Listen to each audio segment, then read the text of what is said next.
Soyez les bienvenus dans Économie le Max sur i24 News. Au sommaire aujourd'hui, l'heure de vérité pour la Russie, moins 3% pour le PIB russe attendu cette année. Une récession anticipée aussi par le FMI, sanctions, embargo, chute du rouble, effondrement du pétrole et l'interminable conflit ukrainien. Moscou découvre l'ampleur des dégâts. De quels outils dispose le Kremlin? Ben Amoyal sera avec nous. Et puis quel avenir pour le Kurdistan irakien? La menace de l'État islamique pèse sur l'essor économique jusqu'ici prometteur de cette région autonome du nord de l'Irak. Erbil et ses richesses archéologiques revoient aujourd'hui leur rêve de devenir un haut lieu touristique. Gros plan dans quelques minutes. Voilà pour les titres, merci d'être avec nous. Un point rapide avant cela sur l'actu économique internationale et un bras de fer d'abord qui promet aux États-Unis. Barack Obama a dévoilé hier son projet de budget fédéral pour 2016, budget qui frôle les 4 000 milliards de dollars. Alors des dépenses en hausse dans quasiment tous les secteurs, éducation, sécurité sociale, investissement, infrastructure et transport. Et la défense aussi, 585 milliards de dollars, plus 38 milliards. Côté recettes, de nouveaux impôts pour les riches et pour les entreprises. Bref, c'est une attaque en règle contre le camp républicain majoritaire au Congrès. La bataille pour la prochaine présidentielle est lancée. Je sais qu'il y a des républicains qui sont en désaccord avec mon approche. Et je l'ai déjà dit, s'ils ont une meilleure idée pour assurer la sécurité des Américains, pour booster la croissance économique, tout en aidant les classes moyennes à se sentir en sécurité, leurs idées sont les bienvenues. Mais on ne peut pas jouer avec la croissance et la sécurité. Vous savez quels sont les enjeux. Ouais, très peu d'espoir pour ce budget. Le chef de la Maison-Blanche qui tape sur une base de croissance à 3,1% cette année. Et il entend soutenir la classe moyenne, régulariser aussi des millions de travailleurs immigrés. En Europe, c'est un peu le fil rouge de la semaine. Paris dimanche, Londres hier, Rome aujourd'hui. Le marathon anti-austérité du nouveau ministre grec des Finances, vous le voyez, permet d'en savoir plus sur le projet d'Athènes pour restructurer sa dette. Plus question d'un effacement. Yanis Varoufakis évoque désormais un remboursement échelonné à très long terme des quelques 315 milliards d'euros à rembourser. Il demande notamment une prise en compte du rythme de croissance du pays. Par ailleurs, vous le voyez, présent lui à Chypre, Alexis Tsipras, le chef du gouvernement, a exclu l'idée d'un rapprochement avec la Russie pour obtenir une aide financière. La Grèce a connu des difficultés, mais ces dernières années, elle a fait plus de progrès que la plupart des gens ne l'imaginaient. Nous voulons que la Grèce poursuive dans cette voie avec succès, dans l'intérêt des Grecs. Mais nous n'accepterons pas des modifications unilatérales du programme d'aide. Voilà, et alors que Londres appelait hier le gouvernement grec à la responsabilité pour éviter de mettre en danger l'économie mondiale, l'Allemagne réaffirme de son côté son opposition à toute modification du plan de sauvetage. Pour Berlin, Athènes n'a d'autre choix que de continuer sur la rigueur. La Grèce a connu des difficultés, mais ces dernières années, elle a fait plus de progrès que la plupart des gens ne l'imaginent.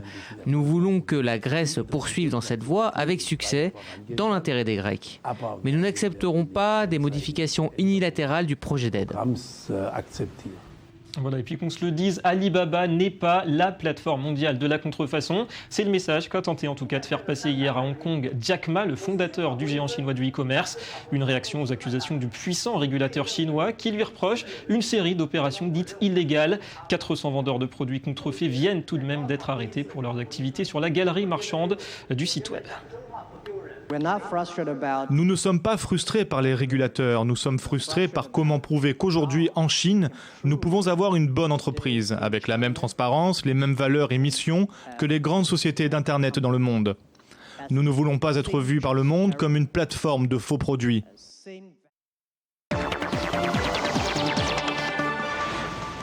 On se penche à présent sur le cas de la Russie et on s'y attendait. Moscou anticipe officiellement une récession pour cette année, moins 3% pour le PIB, sombre prévision qui est d'ailleurs conforme à celle du FMI. Alors les raisons sont connues, elles sont multiples, Ukraine, pétrole, sanctions et embargos qui alimentent l'inflation. Et puis cet isolement croissant illustré par les fuites massives de capitaux. Alors le rouble s'en relèvera-t-il? Avant d'en parler avec Ben Amoyal, Anthony Lesme nous rappelle le contexte de ce tournant. Regardez. Compte tenu de la situation sur le front et des actions ukrainiennes, nous allons mobiliser toute personne capable de porter une arme. D'un côté, les rebelles pro-russes veulent mobiliser une armée de 100 000 soldats, et de l'autre, les États-Unis n'écartent pas une aide militaire directe à Kiev.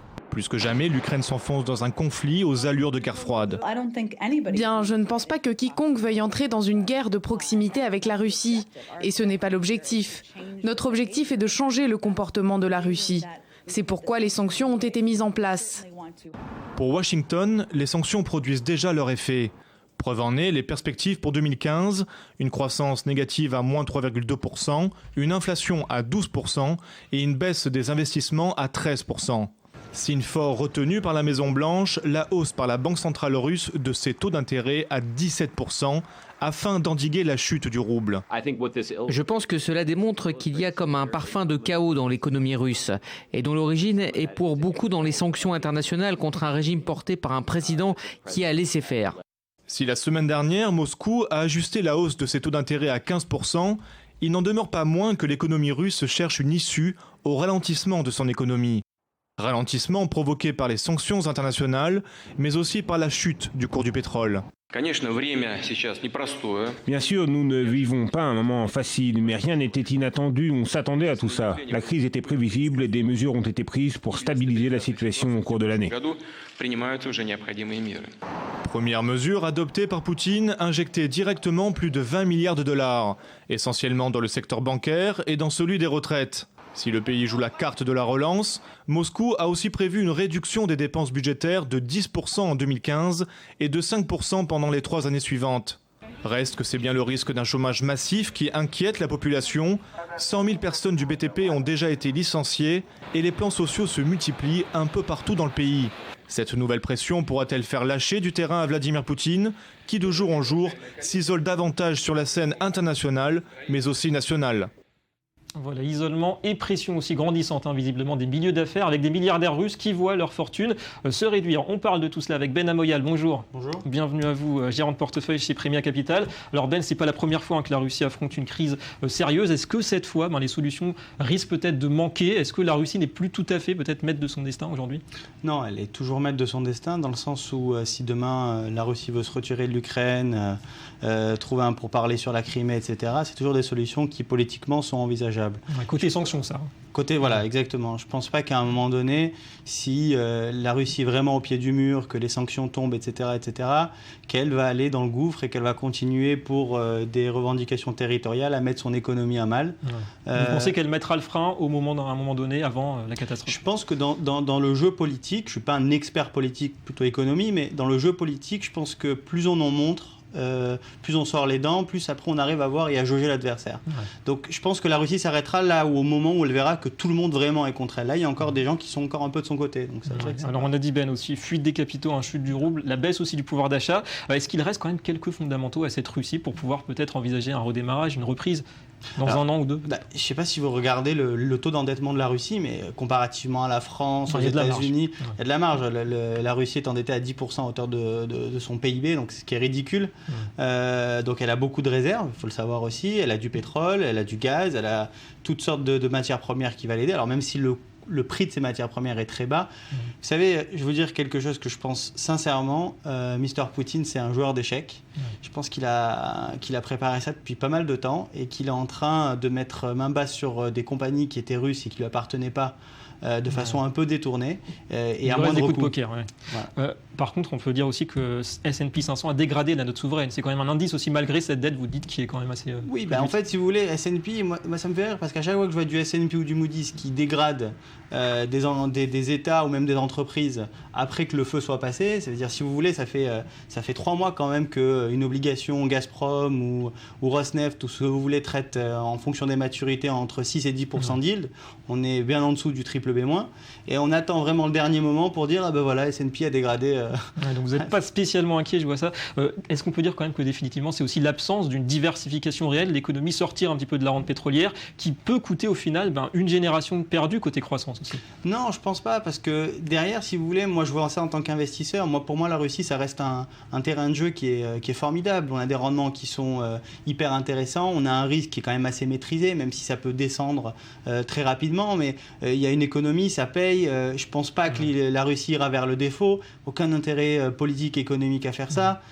Vous pensez que la Russie est un petit peu peut-être too big to fail, une expression qu'on entend souvent. On ne va pas les laisser tomber toute seule. Et d'ailleurs, ce croisement d'intérêts, ça a peut-être atténuera la portée des sanctions qui sont prévues? Parce que l'Occident dit qu'il y a encore des sanctions sous le pied. Oui, non, bien sûr. Les sanctions, ils vont en parler encore, je pense, pendant 1 an ou 2. Monsieur Poutine fait ce qu'il a envie de faire.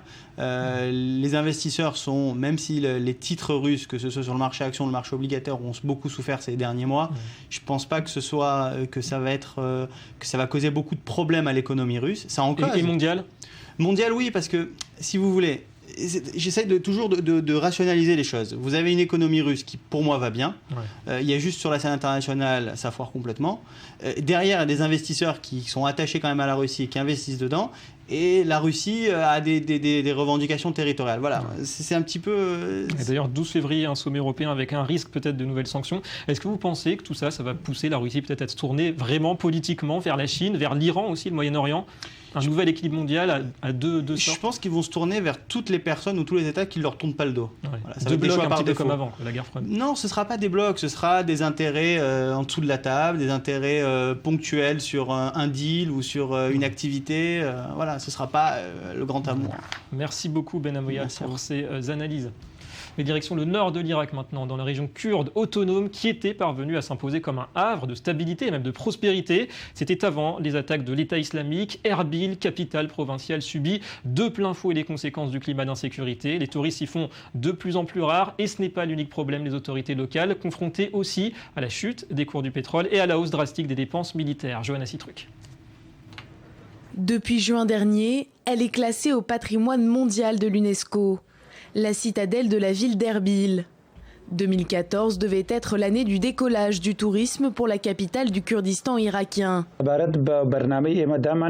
avons préparé un bon programme pour l'année 2014 pour attirer les touristes, qui s'ajoute à un autre programme établi par le comité d'Erbil, à l'occasion de la nomination de la ville comme capitale du tourisme arabe.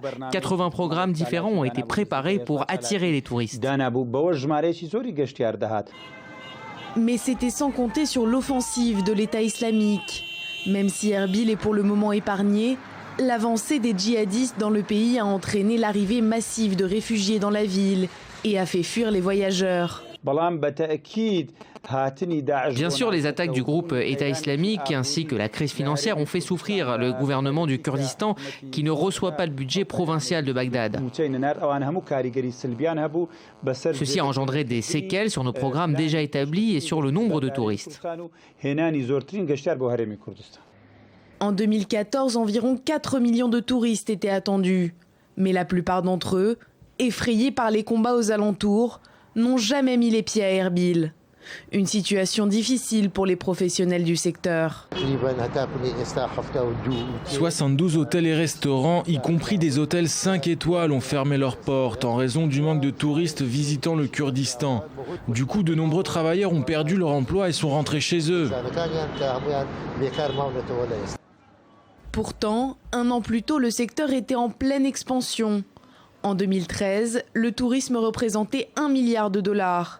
Cette année-là, près de 3 millions d'étrangers ont visité Erbil. Le tourisme était en pleine expansion et on gagnait entre 3 et 4 millions de dinars irakiens. Mais maintenant, le revenu trimestriel ne dépasse pas 1 million de dinars et on a du mal à payer le loyer. Un secteur du tourisme en berne, mais pas seulement. La région du Kurdistan irakien est également pénalisée par l'explosion des dépenses militaires, mais aussi la chute des prix du pétrole, une baisse de 50% depuis le printemps 2014. Une chute des cours qui a fait décidément beaucoup de perdants. Et c'est l'heure du Media Watch. Et un anniversaire pour ouvrir la revue de presse. À 80 ans, on ne présente plus le Monopoly. Et pour l'occasion, Hasbro, l'éditeur, propose du rêve. Bonjour Johanna Citruc. Bonjour David. Il faut s'attendre à une ruée sur les boîtes de jeux. Effectivement, on connaît tous le principe du Monopoly. Il faut acheter le plus de rues possible pour ensuite y construire des maisons et des hôtels, le tout avec de faux billets de banque. Mais pour ces 80 bougies, le jeu de société, Hasbro a mis en vente 30 000 nouvelles boîtes et dans certaines d'entre elles se cachent de vrais billets. En tout, il y a 69 boîtes dotées de 150 €, 10 boîtes avec 300 € et une dernière où tous les les faux billets ont été remplacés par des vrais. Il y a donc la somme de 20 580 €. En tout cas, le moins qu'on puisse dire, c'est que c'est une opération marketing assez surprenante pour un jeu qui, à l'origine, avait pour objectif de se moquer du capitalisme et surtout dénoncer la soif de pouvoir des promoteurs immobiliers. Et puis montrer le côté hasardeux parfois de la fortune. Et puis, Johanna, autre chose, une bonne nouvelle pour les accros du McDo. Oui, McDonald's a décidé en fait de mettre en vente sa fameuse sauce Big Mac qui est très appréciée des consommateurs. En tout, 200 bouteilles de 500 ml chacune seront disponibles. Le seul petit problème, c'est qu'elles vont être vendues uniquement en Australie. Et pour se procurer la première de ces 200 bouteilles, il va falloir débourser beaucoup d'argent puisqu'elle a été mise aux enchères sur eBay. Pour le moment, le montant à débourser est un petit peu plus de 23 000 $ australiens. Ça représente un peu plus de 15 500 €. Mais ça peut encore augmenter puisque la vente se termine le 11 février prochain. En tout cas, tous les bénéfices récoltés iront à la branche australienne de la fondation Ronald McDonald qui œuvre pour les enfants. Voilà, avis aux fans. Merci Johanna. Et c'est la fin de cette édition d'Économie Le Mag. Merci à vous d'avoir été avec nous. Au programme demain notamment l'entrepreneuriat aux quatre coins de la planète. Et l'info continue sur i24 News. Restez avec nous.